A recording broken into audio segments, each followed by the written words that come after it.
I was interrupted by cancer, so it got delayed. And this past year in 2025, things started moving really good. And so I started moving back into podcasting, and I was able to do one podcast, what I call shorts, where I produce a few of them solely through AI. Success looks like being able to produce, of course, but also having the tools to do it with. And Jellypod has that. After beating cancer 3 times, James Brown returned to podcasting with a mission: spread hope, joy, and faith, no matter what life throws at you. With Jellypod, he's creating weekly shows from anywhere, even a hospital room. This is how AI helped James stay consistent, stay creative, and keep inspiring others.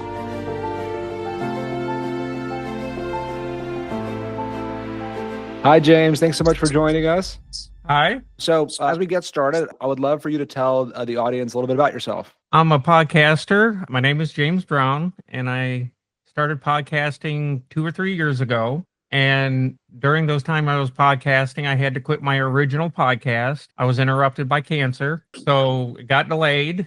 And this past year in 2025, things started moving really good. And so I started moving back into podcasting, and boy, has the culture and the options changed in just the last 3 to 4 years. It's just beyond awesome. Well, I'm sorry to hear about the cancer, but I'm really happy to hear that it's on the upswing.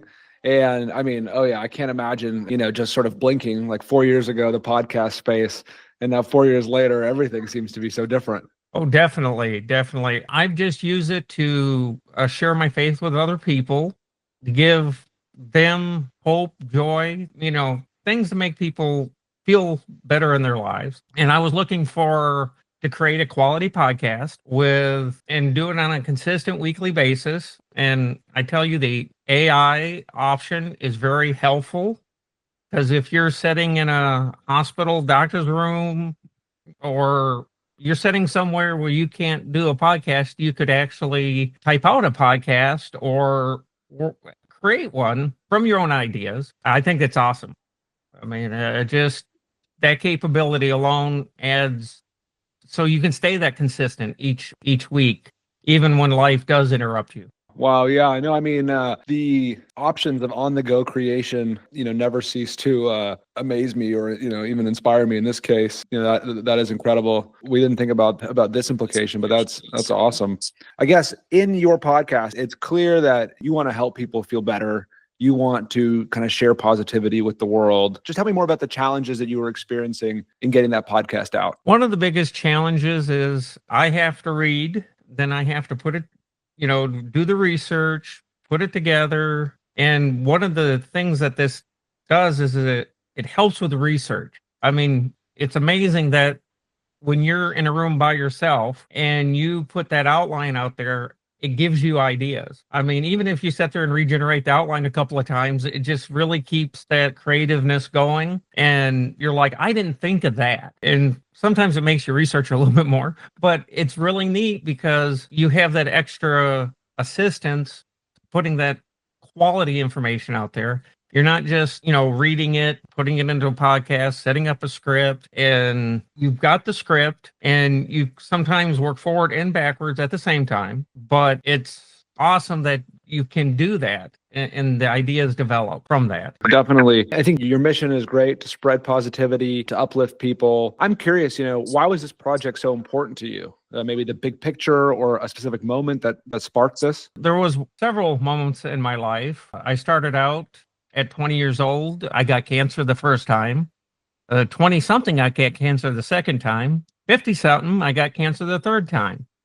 I've been through fire, flooded homes, family members' health issues. And I know my problems are probably very small considered to other people's, but I've decided, I want to go out there and give people a hope, a joy, something to move forward with. And because when life hits you bad, you want to hit back with a positivity, and that makes yourself feel better. And when you feel better despite your situation, you can conquer about anything. That's awesome in the face of adversity to, to want to shine a light, or I guess in a time of darkness to try and shine a light. That's incredible. It feels almost weird to change gears, from that cool mission. But like in this process, you mentioned that sort of Jellypod kind of blew you away and you're just so surprised by how things changed over the 4 years.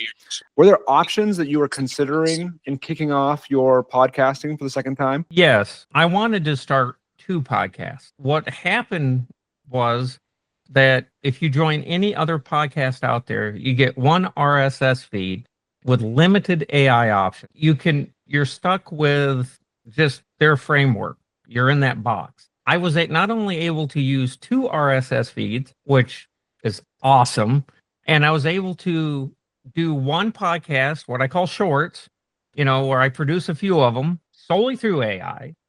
And then I'm able to accomplish doing a manual podcast because, I have full equipment to do all this. And so I can create my own podcast. I can do the AI podcast and which supplements.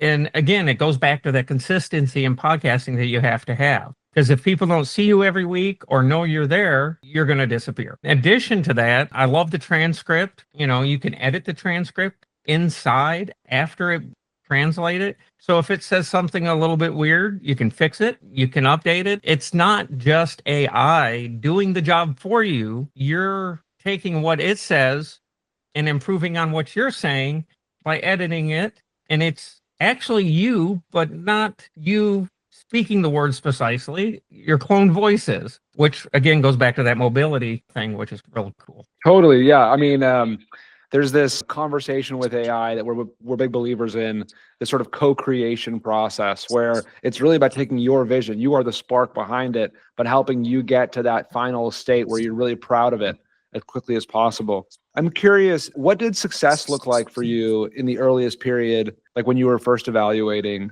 Jellypod? Success looks like being able to produce, of course, but also having the tools to do it with. And Jellypod has that. And what moves me, there's still features that are not there yet. This is the most awesome. You guys are moving at such a fast rate. Guys are knocking it out of the park. I know I'm only going to wait a few months. Rome wasn't built in a day, but I know Jellypod is going to be the best. I know that it's innovation, it's hard work. I see you guys throwing things out there. That's what success looks like, knowing that you're growing with Jellypod. Oh, that means a lot. We are trying to go as quickly as possible and really trying to push that, we don't have like a box that we're trying to meet. We're just we're running ahead full speed, trying whatever works. And we're almost not limited by like our own preconceived notions of what it means to make a podcast. We're just pushing ahead in any way we can. So now changing gears, and thank you so much again. Now changing gears a bit more deeper into the product. I'm curious, how exactly did Jellypod help you accomplish your project? It sounds like you're doing some cool things between shorts, manual podcasts. So I'm curious if you could walk us through your workflow. Okay, typically on a day, I will record a podcast, my own podcast, the audio and everything. I'll set up the wording, the script and everything. And then I'll record the podcast. Then I will upload it. Then I'll have the information, of course, the title, and then the what the podcast is about. That takes a lot more time than the AI section, I guarantee you. But I have that option. So that's on that side of it. But also after I'm doing that, I'm able to go in. Sometimes I might use a chat GPT. I don't know if I'm supposed to do that, but and that will help me throw out some ideas and things like that. And then I'll find the resources, plug that in, specific resources for what I'm looking for, a lot of resources that are out there, maybe PDFs, things like that. Well, anyway, I'll plug them in, then I'll hit the button and it will just generate the AI podcast. I'll read through the chapters. I'll then decide what I like, what I don't like. And be honest, I would say 3/4 of it is always great. So, I'm saving a lot of time. And then I'm able to adjust that, which is really cool. And then I hit the generate transcript. It generates the transcript. I go through, before you get the generate the audio, which is great because I can hit a button again to regenerate the outline, which regenerates the transcript, and I'm not worrying about the credits. I'm in the creation mode right now. And when I get into the transcript, I don't have to change that much. I feel like I'm cheating. Um, but you have to, there's always going to be a little change, no matter what. And I'm telling you, the process, the way I used to do it prior to about 2 or 3, 4 years ago, it's changed everything because I would study, I'd research, I'd take notes, then I would condense the notes, then I would get the script and write bullet points. And about 3 to 4 hours later, I'm ready to record the audio. And when I'm recording the audio, something always happens. So you have to spend a whole bunch of time editing, everybody does, but we're not supposed to do. So it took a lot of time to get to the audio, edit the audio. I mean, that's a lot of time. That's 5 or 6 hours. I work full time. I have a family, and they demand a lot. And this really condenses it down to an hour and a half for 2 shows. And that blows my mind. That's awesome. Thank you for walking us through that. Yeah, it's always nice to hear how much tweaking people are doing. In this process, were there any unexpected benefits that you discovered sort of early on that, blew you away? When I was able to get the sources, it isn't limited to just 1 or 2, because a lot of different AI out there, you get a very, very small limit. On a paid subscription, you get that 5. So that I was able to put more into it. And truthfully, sometimes I'll go to pages and I'll put in some information, from different sources, and then I'll create a PDF and upload that. So that gives me a little bit more sources. That's an awesome hack to work around is, if you feel like you need a few more sources, put them together into a PDF, add that.